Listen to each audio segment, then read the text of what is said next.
Bonjour, nous sommes le lundi 9 juillet 2018 et vous le savez sans doute, ma réputation aux yeux du public est liée à un livre assez épais, 250 à 300 pages, je ne sais plus, consacré à prévoir une crise du capitalisme qui serait due à un secteur relativement mineur dans l'économie américaine qui est le secteur des titres subprimes.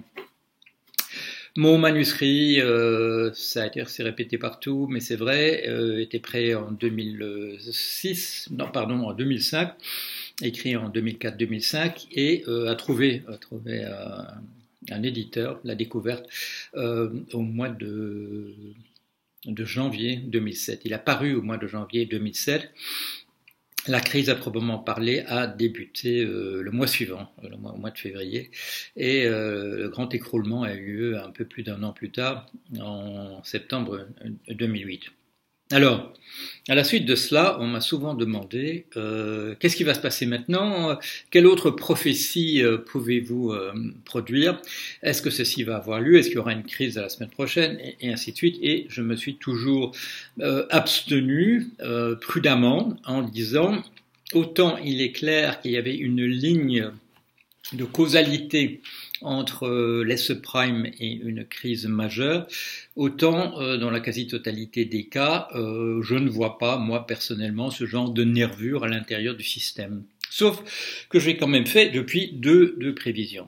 En 2009, au moment du lancement de ce qu'on appelle le quantitative easing, c'est-à-dire l'injection massive de monnaie supplémentaire par la Federal Reserve, la banque centrale américaine, j'ai dit qu'il ne serait pas possible, dans le nouveau contexte, de retirer jamais cet argent en raison de mécanismes assez compliqués, mais qui sont liés au taux d'intérêt, des choses de cet ordre-là, au fait qu'on n'augmentait pas les salaires par ailleurs, mais uniquement qu'on relançait le crédit, et que cette incapacité à retirer l'argent qui avait été injecté conduira à terme à une crise majeure du capitalisme tout entier, pouvant conduire à sa disparition à terme. Alors une prévision comme celle-là, bien sûr, avant qu'on prouve qu'il ne sera jamais possible de retirer tout l'argent, il faudra plusieurs dizaines d'années, donc ça se vérifie pas tout de suite. Et si ce système capitaliste est encore, je dirais, bien vivace, il est atteint à plusieurs endroits, il est fragile, il est fragilisé à de multiples endroits et des grandes crises comme celle de 2008 ne sont pas impossibles et peuvent être éventuellement encore plus graves que celles que nous avons eues à ce moment-là, qui étaient déjà extrêmement sérieuses comme vous le savez. J'ai fait une troisième prévision. Troisième prévision, c'est au moment où un référendum en Grande-Bretagne, au Royaume-Uni, a obtenu une majorité pour la sortie de l'Union européenne. J'ai dit immédiatement, ça ne se fera pas. Quand on me dit oui, mais regardez, il y a des étapes qui sont franchies, etc. Je dis, dans le meilleur des cas, on appellera Brexit pour le public une absence totale, en réalité, de ce qui avait été prévu. On aura simplement, repeint de neuf la façade. La Grande-Bretagne, le Royaume-Uni sera toujours de fait à l'intérieur de l'Union européenne et ce sera simplement pour ne pas indisposer le peuple qui est déjà irrité par le fait que, par exemple, à propos du traité de Maastricht, on le fait voter quand il vote et on ignore le résultat de son vote, de ses suffrages. J'ai dit au mieux, les partisans du Brexit peuvent obtenir qu'on leur dise il a eu lieu alors que ce n'est pas le cas. Il est même possible que la décision soit renversée. Alors, pourquoi je vous parle de ça ce matin? Bien entendu non pas parce que ma prévision est démentie, mais parce qu'il y a de nouveaux épisodes qui viennent confirmer ma prévision donc d'il y a 2 ans. Qu'est-ce qui s'est passé? Il s'est passé que le 6, c'est quoi? C'est il y a 3 jours, juste avant le week-end, Madame Theresa May, Premier ministre britannique, a proposé un nouveau plan de négociation de Brexit, dont appelé soft Brexit, un Brexit doux, qui équivaut à une non-sortie de l'Union européenne qui équivaut à un non-Brexit. Pas tout à fait dans les termes qui sont formulés, parce qu'il y a des menaces de dire si ça se passe pas bien, on retire nos billes. La souveraineté de l'Union européenne s'arrêtera à tel et tel endroit et on peut négocier encore, etc. En fait, tel que c'est à deux doigts d'être un non-Brexit. On a l'impression qu'on se laisse encore un petit peu de marge de manœuvre pour encore manœuvrer encore un tout petit peu, et que dès qu'il y aura quelques concessions à faire vis-à-vis de l'Union européenne, il y aura non-Brexit de fait. Et pire que ça, pour la Grande-Bretagne, pour le Royaume-Uni, on se trouvera dans une situation, alors que dans l'esprit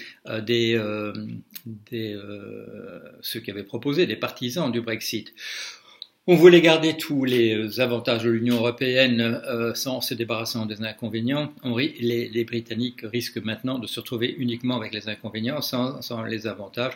C'est finalement la meilleure, je dirais, la solution la plus proche du Brexit. Évidemment, c'est la pire pour le pays. Alors, vous le savez, il y a déjà eu des manifestations, les gens ont dit un deuxième référendum, etc. Madame May avait le sentiment d'avoir pu faire passer quelque chose, voilà, qui avait encore, je dirais, un peu l'apparence extérieure d'un Brexit vendredi. Mais catastrophe ce matin, son ministre en charge du Brexit, M. David Davis, a démissionné en disant non, je ne peux pas moi cautionner cela comme étant véritablement un Brexit, je préfère me retirer. Il dit gentiment que Mme Theresa May n'est pas un mauvais ministre, qu'il ne souhaite pas sa démission. Certains de ses amis vont plus loin en disant voilà, on a essayé de nous vendre un non-Brexit comme étant un Brexit. Il faut que Mme May démissionne, puisque le peuple a voté, je vous rappelle c'était par 52% contre 47%, a voté la sortie de l'Union européenne. Alors, les choses vont se précipiter. Il y a déjà un sous-secrétaire dans la lignée de M. David Davis qui a aussi démissionné. Il n'est pas impossible que d'autres ministres qui sont des partisans d'un véritable Brexit, d'un Brexit dur, rue dans les brancards, démissionnent, comme ça pourrait être le cas pour M. Boris Johnson, mais ministre des Affaires étrangères, un partisan dur du Brexit, mais ce serait véritablement une défaite pour lui. Il vaudrait mieux, si j'étais lui, essayer d'agir dans les coulisses pour essayer d'obtenir une démission de Madame May. Ceci dit, dans le pays, et là je vous ai donné des chiffres l'autre jour, c'était dans une chronique, si j'ai bon souvenir, dans le Monde, je donnais des chiffres qui montrent que l'opinion a évolué. L'opinion est beaucoup moins en faveur du Brexit en ce moment qu'elle ne l'était au moment du vote en 2016. Tous les inconvénients apparaissent en surface. On avait parlé d'un chiffre de l'ordre de 400 millions d'euros que la Grande-Bretagne pouvait épargner, le Royaume-Uni pouvait épargner par semaine en quittant l'Union européenne. Les calculs maintenant montrent que le chiffre de 400 est correct, mais c'est dans l'autre sens. C'est cet argent-là qui serait perdu, alors qu'il avait été promis que cet argent récupéré servirait à booster, à redonner un peu de vie au système national de santé. Si vous vous souvenez de mes pronostics au départ, j'avais dit que la question de la frontière entre les deux Irlandes était un casse-tête insoluble, et que tout allait tourner autour de là, et que sans doute le non-Brexit serait dû à l'impossibilité de revenir en arrière de ce côté-là, parce que les deux possibilités étaient soit de réintroduire une vraie frontière à l'intérieur de l'Irlande entre la partie nord, qui appartient traditionnellement à la Grande-Bretagne depuis longtemps, plusieurs provinces de l'Ulster, de l'ancien Ulster, et la République d'Irlande au sud. Dans l'article du Monde, je rappelais aussi que la situation économique a changé, que l'Irlande du Sud était, au moment des accords en 98, était beaucoup plus pauvre que le Nord. Maintenant, la situation s'est inversée. Le Nord était beaucoup plus progressiste aussi, dans la mesure où il permettait l'avortement, maintenant la chose a basculé, puisque l'avortement est autorisé en Irlande du Nord, et non seulement ça, mais le mariage pour tous, désormais, la question de l'Irlande était insoluble. Et qu'est-ce qu'on voit d'ailleurs, pour confirmer ce que je viens de dire là, c'est le fait que dans la proposition faite vendredi par Madame May, tout tourne autour du fait, tout est articulé en réalité, si vous regardez bien ce qui est écrit, autour du fait qu'on ne peut pas toucher à la situation en Irlande en ce moment et que tout doit être fait dans un sens ou dans un autre pour maintenir le statu quo de ce côté-là. C'est-à-dire qu'en fait, bon, j'allais dire, j'avais vu juste, mais effectivement, toutes les provisions, toutes les mesures, toutes les réserves qui sont faites sont pour maintenir le statu quo de la situation actuelle qu'on ne peut effectivement pas changer sans remettre en question la situation présente, c'est-à-dire en fait de remettre éventuellement des situations de guerre civile en place, ce qui serait, tout le monde est d'accord, désastreux vu le carnage que la guerre civile en Irlande du Nord a provoqué au fil des années, sans parler de la guerre d'indépendance de l'Irlande du Sud précédemment. Alors voilà où on en est. J'aurais pu me dire, je vais faire ma vidéo en fin d'après-midi parce qu'il se passera encore sans doute des choses dans l'après-midi. Il devait y avoir une réunion de toute manière du cabinet ministériel de Madame May en Grande-Bretagne, mais les conditions ont changé tout à fait puisque maintenant elle doit d'abord remplacer son ministre en charge du Brexit. Il y a un candidat sérieux, c'est Monsieur Ollie Robbins, qui de fait a joué le rôle du côté du non-Brexit, je dirais, ou du Brexit totalement mou, que Madame May était en train de mettre en place, à la place d'ailleurs de ce Monsieur David Davis, dont le Financial Times dit qu'il n'a rencontré Monsieur Barnier du côté européen que 4 heures sur toute l'année 2018, alors que Monsieur Ollie Robbins, probablement, en a passé bien davantage. Alors, vers quoi va-t-on Les pro-Brexit vont essayer de faire un coup d'État, je dirais, en surface ou en profondeur, dans les coulisses, c'est certain, ils vont pas vouloir des mordre, et ils ont derrière eux le vote populaire, que le référendum parlait effectivement d'un Brexit. La solution de Madame May, c'est bien sûr la solution à la fois du bon sens, et cette fois-ci, ça coïncide, celle des marchés, puisqu'il s'agit simplement, dans ce cas-ci, de maintenir un équilibre économique, éviter l'hémorragie qui se prépare. C'est pas seulement des banques qui sont en train de fuir la City et d'aller s'installer à Paris, ce qui est pas mauvais pour la France. C'est pas seulement les 800 000 emplois probablement perdus qu'un syndicat patronal a calculé. Des catastrophes, véritables catastrophes économiques. Déjà une perte de 2,% du volume de l'économie britannique depuis que le vote a été accordé. Donc Madame May représente en fait la solution du bon sens. Ce qui ne veut pas dire que les critiques venant du Labour, du parti socialiste entre guillemets de Grande-Bretagne, avec à sa tête Monsieur Jeremy Corbyn, ne va pas essayer de mettre de l'huile sur le feu en parlant de démission du gouvernement, etc. C'est pas l'intérêt de Monsieur Corbyn, parce que Monsieur Corbyn, il faut bien dire, il a une position, il est assis véritablement entre deux chaises sur cette question de Brexit. Apparemment, il ne s'est toujours pas il s'est toujours pas fait une opinion sur ce qu'il faudrait faire ou pas faire. Sa base du Labour est de plus en plus du côté du réalisme, c'est-à-dire de s'apercevoir que l'hémorragie économique est telle qu'il faut pas pousser dans ce sens-là.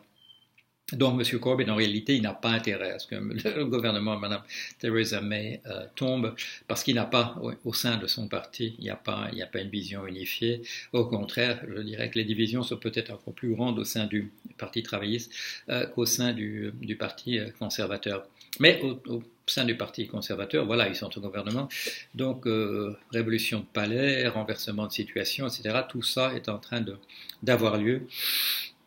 Mais pourquoi est-ce que je dirais on va dans le sens de la réalisation de de ma prédiction, c'est que quoi qu'on fasse, on se rapproche de plus en plus de fait dans les propositions, et la proposition de vendredi 6 juillet, comme je vous le dis, c'est à 2 doigts d'un non-Brexit, et avec la marge de manœuvre de ce qu'il faudra encore concéder aux Européens pour sortir de la situation, on arrivera en fait à avoir reconstitué l'union douanière, de l'avoir maintenu, pour toutes les décisions importantes, ce sera toujours la Cour européenne qui continuera à décider de tout, qu'il n'y aura toujours pas on n'aura pas remis une frontière à l'intérieur de l'Irlande, et comme je vous le disais, tout tourne un petit peu autour de cela. C'est finalement la chose qui rendait impossible le vote un vote oui au Brexit, c'est la situation qui s'est mise en place en Irlande,